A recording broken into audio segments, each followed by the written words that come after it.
भारतीय राष्ट्रीय आंदोलन के अगले सीरीज में हम लेके आए हैं बीपीएससी टीआरई 4 का यह तीसरा क्लास, जिसमें हम लोग जो है 1885 से लेकर के 1905 तक की जो महत्वपूर्ण भारतीय राष्ट्रीय आंदोलन की घटनाएं हैं उस पर आधारित एमसीक्यू और एनसीईआरटी तथ्यों को देखेंगे। आइए देखते हैं। पहला क्वेश्चन आया है हमारे स्क्रीन पर कि निम्नलिखित भारतीय नेताओं में से कौन एक ब्रिटिश द्वारा इंडियन सिविल सर्विस से बर्खास्त किया गया था। जी हाँ दोस्तों, तो ब्रिटिश द्वारा जो इंडियन सिविल सर्विस परीक्षा से बर्खास्त किए जाने वाले जो ये क्या नाम आता है, उसमें नाम सत्येंद्र नाथ टैगोर है, सुरेंद्र नाथ बनर्जी है या फिर आरसी दत्त है। तो इसका सही उत्तर जो जाना जाएगा वह होगा ऑप्शन नंबर बी के रूप में कि सुरेंद्र नाथ बनर्जी जी को जो है ये बर्खास्त किया गया था, यानी ऑप्शन बी इसका सबसे सही उत्तर है। अगले प्रश्न की ओर बढ़ते हैं। सवाल नंबर दूसरा है हमारे स्क्रीन पर। इस प्रकार के प्रश्न जो है अक्सर बीपीएससी के द्वारा पूछे जाते हैं कि सूची 1 को सूची 2 से सुमेलित करना है। इसमें है एक तरफ जो संस्थाएं थी उस वक्त जो और दूसरी ओर है कि उसकी स्थापना कब हुई। ये सारी संस्थाएं जो है भारतीय राष्ट्रीय कांग्रेस से पूर्व स्थापित संस्था सब है। जैसे मद्रास महाजन सभा है तो इसकी स्थापना 1884 ईस्वी में हुई है। उसी प्रकार जो है बम्बई प्रेसिडेंसी एसोसिएशन है जिसकी स्थापना 1885 में भारतीय राष्ट्रीय कांग्रेस से पहले हुई है, क्योंकि भारतीय राष्ट्रीय कांग्रेस की भी स्थापना 1885 में ही हुई है। इस भारतीय राष्ट्रीय कांग्रेस के बारे में जो डिटेल्स है वो हमने पिछला सेट में कराया है, उसका भी लिंक इसी वीडियो के डिस्क्रिप्शन में आप यहाँ से देख सकते हैं। तीसरी जो संस्था है वह इंडियन एसोसिएशन है जिसकी स्थापना 1876 में हुई है। और चौथी संस्था जो है भारतीय राष्ट्रीय कांग्रेस है जिसकी स्थापना 28 दिसंबर 1885 को मुंबई में गोकुलदास तेजपाल संस्कृत महाविद्यालय में हुई। और एओ ह्यूम जो है उसके संस्थापक और प्रथम अध्यक्ष डब्ल्यू.सी. बनर्जी रहे। इसका ऑप्शन ए करेक्ट आंसर हो जाएगा, क्योंकि सभी जो है सुमेलित है। तो एक का ए, बी का 2, सी का 3, डी का 4, इस प्रकार जो है ऑप्शन ए यहाँ सबसे करेक्ट आंसर है। अगले प्रश्न की ओर बढ़ते हैं। सवाल नंबर तीसरा आया है हमारे स्क्रीन पर कि भारतीय राष्ट्रीय कांग्रेस के साथ इंडियन एसोसिएशन का विलय कब हुआ था। जी हाँ दोस्तों, तो भारतीय राष्ट्रीय कांग्रेस के साथ जो इंडियन एसोसिएशन का विलय है भारतीय राष्ट्रीय कांग्रेस की स्थापना के अगले वर्ष यानी 1886 में हुआ है। ऑप्शन बी इसका सबसे करेक्ट आंसर है। सवाल नंबर चौथा है कि 1897 में किसकी गिरफ्तारी के बाद भारतीय राष्ट्रीय कांग्रेस में एक नया मोड़ आया। तो भारतीय राष्ट्रीय कांग्रेस जो ये गिरफ्तारी हुई है 1897 में, यह भारतीय राष्ट्रीय कांग्रेस के जो गर्म दलीय गुट था उसके नेता बीजी तिलक यानी बाल गंगाधर तिलक का जो है गिरफ्तारी हुआ है। और ये जो है पत्रकारिता भी करते थे। इनकी जो है मराठा में और ये में जो है अलग अलग भाषाओं में पत्रकारिता ये पत्रिकाएं निकलती थी केसरी नाम से। तो उसमें जो है ये राष्ट्रीय आंदोलन को बढ़ावा देने वाली बात लिखे। इस कारण जो है इन्हें देश विरोधी गतिविधि में, चूँकि अंग्रेज जो है उस वक्त जो लोग भी भारतीय राष्ट्रीय आंदोलन में सम्मिलित होते थे उन्हें वो देशद्रोही मानते थे। तो देश विरोधी ये में गतिविधि के कारण जो है इन्हें गिरफ्तार किया था, यानी चौथा नंबर प्रश्न का ऑप्शन ए सबसे करेक्ट आंसर के रूप में उत्तर जाना जाएगा। नेक्स्ट प्रश्न की ओर बढ़ते हैं। नेक्स्ट सवाल है हमारे स्क्रीन पर कि भारत में लॉर्ड कर्जन के प्रशासन की तुलना जो है ये औरंगजेब से किसने किया था। तो भारत में जो लॉर्ड कर्जन की प्रशासन रहा है इसको औरंगजेब से तुलना इसलिए किया गया क्योंकि लॉर्ड कर्जन महोदय ने जो है जो कार्य किया है, जैसे इन्होंने जो है 1904 में इनके शासनकाल के समय में जो है ये ब्रिटिश ये विश्वविद्यालय अधिनियम आया था 1904 में, उसमें भी जो है शिक्षा में हस्तक्षेप किया गया। उसके बाद इन्होंने जो है 1905 में बंगाल को विभाजित किया। और बंगाल विभाजन जो है मुख्य रूप से जो है धार्मिक आधारित था, क्योंकि पूर्वी बंगाल में जो है मुस्लिम बहुल क्षेत्र था और पश्चिमी बंगाल को जो है ये किया गया। हालांकि इन्होंने जो है ये नहीं कहा कि हम सांप्रदायिक के आधार पर विभाजन कर रहे हैं, बल्कि इन्होंने जो है कहा कि हम इसका विभाजन जो है प्रशासनिक दिक्कतों के कारण कर रहे हैं। तो इन्हीं सब कारणों से इनके जो कार्यकाल रहा है उसकी तुलना जो है औरंगजेब से किया है। और ये किए हैं गोपाल कृष्ण गोखले, जो महात्मा गांधी जी के राजनीतिक गुरु माने जाते हैं। गोपाल कृष्ण गोखले जो महात्मा गांधी जी के क्या माने जाते हैं, राजनीतिक गुरु माने जाते हैं। यहाँ से भी प्रश्न बनता है, इसलिए आप याद रखिएगा। दादा भाई नौरोजी को जो है ओल्ड ग्रैंडमैन ऑफ इंडिया के नाम से जाना जाता है।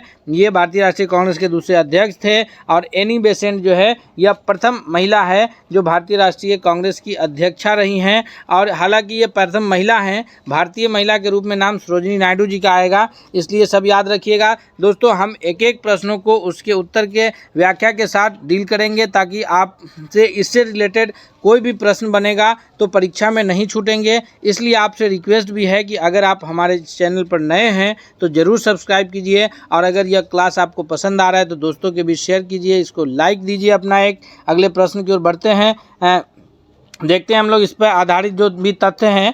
लॉर्ड कर्जन का जो शासनकाल रहा है भारत में, यह 1899 से लेकर के 1905 तक कार्यकाल रहा है, और 1905 में इन्होंने बंगाल का विभाजन किया है। उसके आगे है कि इनके शासनकाल में 1903 में दिल्ली दरबार का आयोजन हुआ था। ये दिल्ली दरबार का आयोजन जो है किंग्स एडवर्ड सप्तम यानी किंग्स एडवर्ड सातवें जो है उनके राज्याभिषेक की खुशी में, जब उनका राज्याभिषेक हुआ उसी खुशी में दिल्ली दरबार का आयोजन किया गया। हालांकि आगे दिल्ली दरबार का आयोजन 1911 में भी हुआ है, वो भी हम लोग देखेंगे, क्योंकि आज हम लोग मुख्य रूप से 1905 और उसके आसपास की घटनाओं पर आधारित क्लास देख रहे हैं। और ये है इनके शासनकाल में, लॉर्ड कर्जन के शासनकाल में जो है भारतीय विश्वविद्यालय अधिनियम 1904 पारित किया गया था। उसके बाद 1905 में जो है ये बंगाल विभाजन किए, और बंगाल विभाजन और इसके विरुद्ध जो है स्वदेशी आंदोलन और बहिष्कार आंदोलन, ये आंदोलन चला। स्वदेशी आंदोलन में लोग जो है ये विदेशी वस्त्रों की होलिका जलाए और कहे कि हम लोग देसी ये को अपनाएंगे, और इसी पे आधारित पूरा स्वदेशी आंदोलन 1906 में चला। आज मुख्य रूप से ये जो है कलकत्ता से शुरू हुआ था, क्योंकि ये बंगाल विभाजन की घटना थी, इसी कारण जो है स्वदेशी आंदोलन यहाँ से शुरू हुआ था।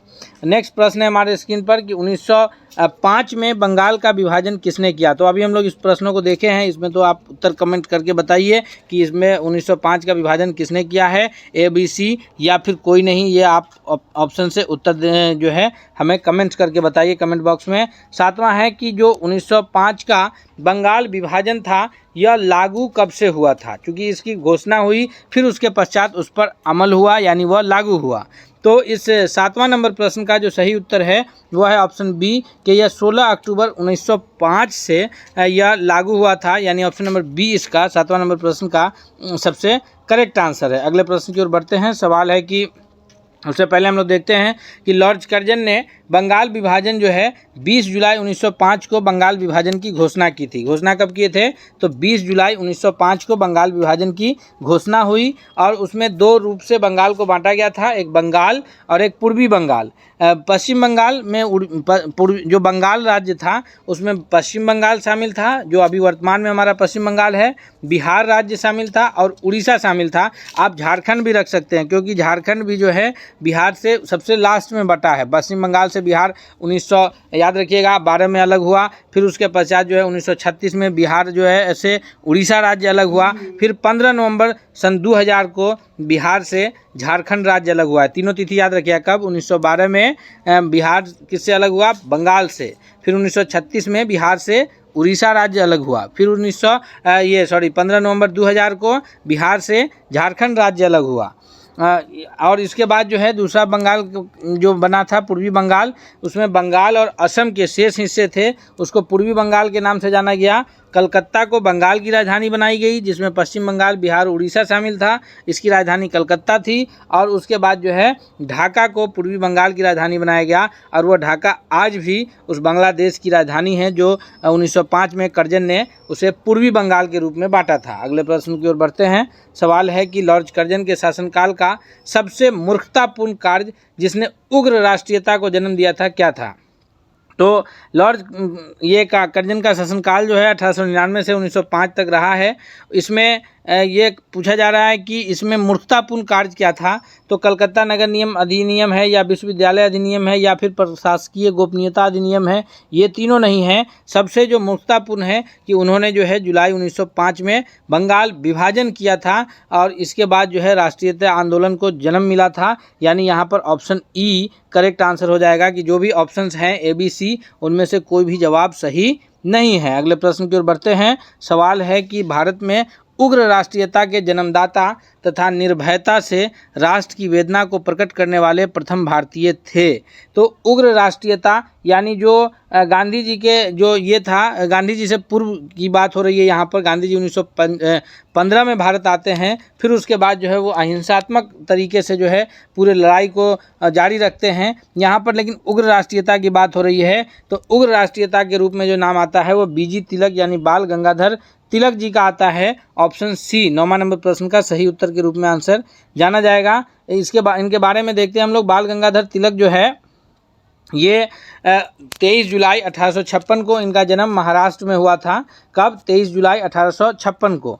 ये स्वराज मेरा जन्मसिद्ध अधिकार है और मैं इसे लेकर रहूँगा, ये इनका बहुत ही फेमस कथन है। याद रखिएगा, अक्सर प्रश्न पूछ दिए जाते हैं और हल्के प्रश्न को हम लोग जो है हल्के में ले लेते हैं, जिस कारण हमें वहाँ पर परेशानी आ जाती है। इसके लिए याद रखिएगा, इनका कथन क्या है कि स्वराज मेरा जन्मसिद्ध अधिकार है और मैं इसे लेकर रहूँगा। ये इनका नारा था जो स्वतंत्रता के आंदोलन में दिए गए थे। जैसे गांधी जी ने दिया था करो या मरो, ये उसी प्रकार ये नेताजी सुभाष चंद्र बोस के द्वारा दिया गया कि दिल्ली चलो, फिर जो है तुम मुझे खून दो मैं तुम्हें आज़ादी दूंगा। उसी प्रकार का यह स्वतंत्रता आंदोलन के दौरान दिया गया एक प्रसिद्ध नारा है। उसके बाद इन्होंने जो है मुख्य रूप से स्वदेशी आंदोलन जो कि बंगाल विभाजन के विरुद्ध चला था उसके हिस्सा रहे। उसके बाद होम रूल लीग आंदोलन जो है जो एनी बेसेंट चलाई थी तो उसमें भी इन्होंने सक्रिय हिस्सा लिए हैं और इस पत्रकारिता के माध्यम से आंदोलन को जो है ये करने में इनका एक अहम योगदान था और इसी कारण पत्रकारिता के कारण ही जो है इन्हें ये गिरफ्तार किया गया था और जेल में रखा गया था। पत्रकारिता में क्या है कि इनके दो प्रमुख पत्रिकाएं थी, एक केसरी जो मराठा भाषा में छपता था और मराठा जो अंग्रेजी भाषा में छपता था। याद रखिएगा, कन्फ्यूजन नहीं होना है।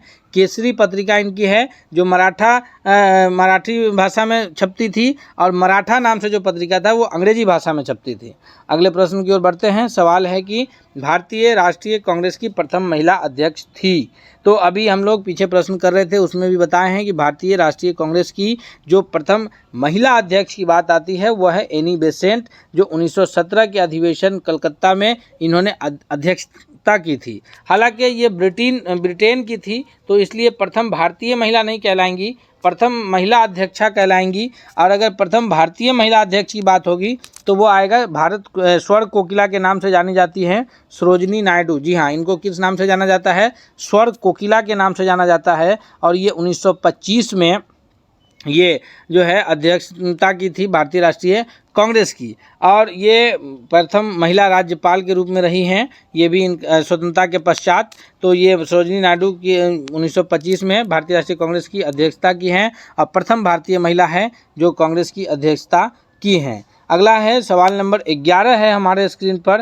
दोस्तों हम लोग अभी तक 10 महत्वपूर्ण ऐसे प्रश्नों को किए हैं जो परीक्षाओं में आपसे पूछे जा सकते हैं। इसलिए आपसे फिर एक बार रिक्वेस्ट हम करते हैं कि अगर आप हमारे चैनल पर अब तक नए हैं तो ज़रूर सब्सक्राइब कीजिए और बेल आइकन को दबाइए ताकि अगला हर अपडेट्स आप तक सबसे पहले पहुंचे। सवाल है कि गदर पार्टी के एक प्रमुख नेता कौन थे?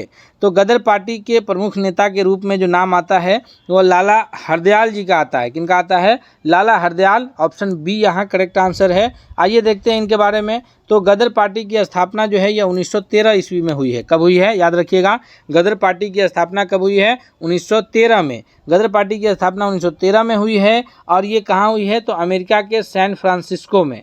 गदर पार्टी की स्थापना कहाँ हुई है? अमेरिका के सैन फ्रांसिस्को में इसकी स्थापना हुई है। इसका उद्देश्य क्या था? तो उद्देश्य था कि भारत को ब्रिटिश शासन से आज़ाद करना। उस वक्त जो भी इस प्रकार के दल की जो ये हो रहे थे तो उन सभी का मुख्य उद्देश्य यही था कि भारत को किसी भी तरह से ब्रिटिश प्रशासन से हमें स्वतंत्र कराना है। स्वतंत्र भारत जिसका शासन की बागडोर जो है भारतीयों के हाथ में रहे।